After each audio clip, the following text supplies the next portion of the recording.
This has been adapted by Justine Corman and it's been illustrated by Bill Langley and Ron Diaz.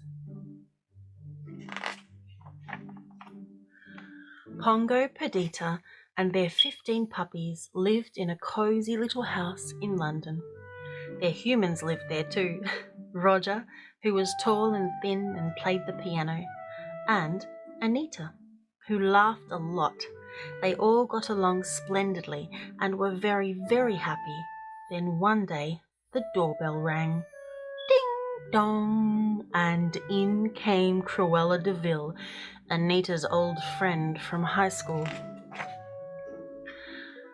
I'm so glad the puppies have finally gotten their spots, Cruella said, stroking their soft fur. I'll pay for them now. Pay for the puppies?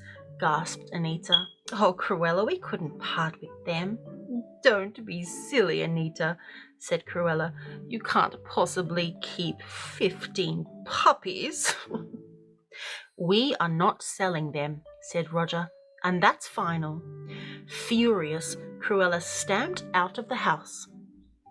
One frosty night, a few weeks later, Pongo and Perdita went out for a walk with Roger and Anita. The puppies were at home, asleep in their basket. Suddenly, two men burst into the house.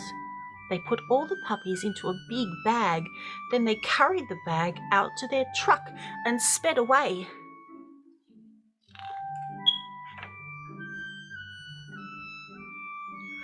After being in the truck for what seemed like hours, the 15 puppies found themselves in a room filled with many other Dalmatian puppies.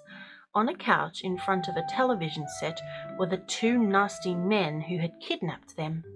The other Dalmatians told them that the men worked for Cruella de Vil, who had bought the puppies from pet stores. Back at home, Pongo and Perdita were horrified to find their puppies missing.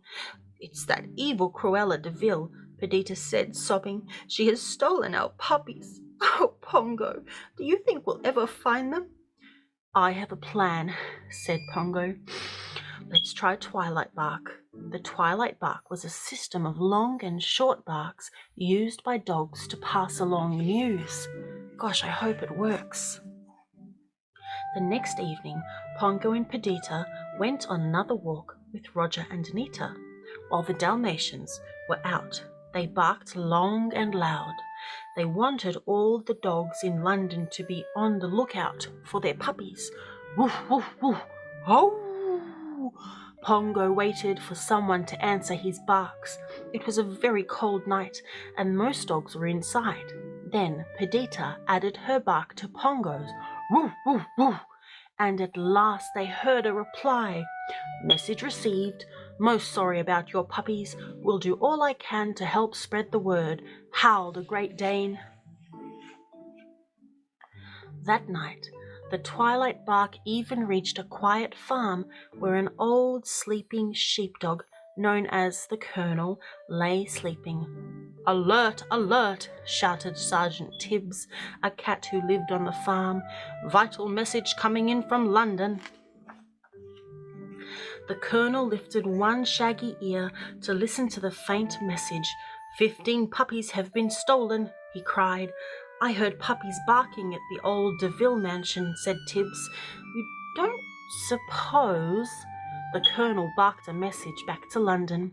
Then he told Tibbs we should investigate right away. They headed straight for the gloomy de Vil mansion. Tibbs held on tight to the Colonel's back as he rushed through the snow. Once they arrived, Tibbs climbed up onto the Colonel's shoulders. He peeked through an open window. Good night, said the cat when he saw all the puppies. There are a whole lot of you. I'm looking for 15 puppies who were stolen from London. I was stolen, cried Lucky, one of the puppies, and so were my brothers and sisters. The men heard the noise and they went to investigate. Tibbs and the Colonel ran away, but not before promising to get help. The next morning, Cruella de Vil arrived in her car. It's got to be done today, she cried. But you couldn't get a dozen coats out of the whole caboodle, protested one of her men, pointing to the puppies. Then I'll have to settle for half a dozen, said Cruella. Just do it. She dashed out, then roared off in her car. Sergeant Tibbs and the Colonel had returned just in time to hear Cruella give the order.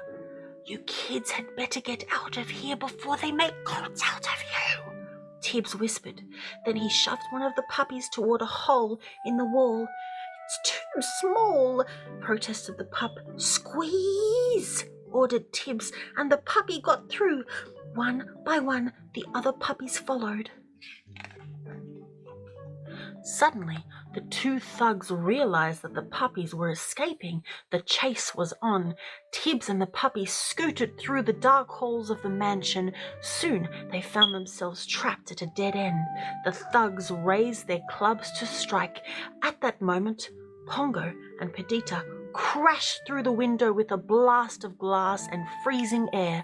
The angry Dalmatian parents fought off the astonished men as all the puppies scampered to safety.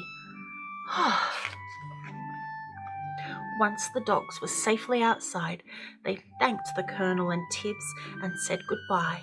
Then they hurried towards London. Pongo and Perdita led the way, their 15 puppies and all the other Dalmatian pups right behind them. When they reached a frozen stream, they carefully crossed the slippery surface so they wouldn't leave paw prints. Then they resumed the race home. All along the route, the Dalmatians were helped by other dogs. A black Labrador retriever arranged for them to ride to London in a moving van. The Dalmatians waited in a shed while the van was being fixed. Suddenly, Cruella's big car pulled up outside. Somehow she had followed their tracks. Oh, Pongo, said Perdita, how will we get to the van? Pongo noticed lots of ashes in the fireplace. If they all rolled in the soot, they would look just like black Labradors. When the van was ready, the dogs marched outside. One after another, the soot-covered puppies were lifted into the van.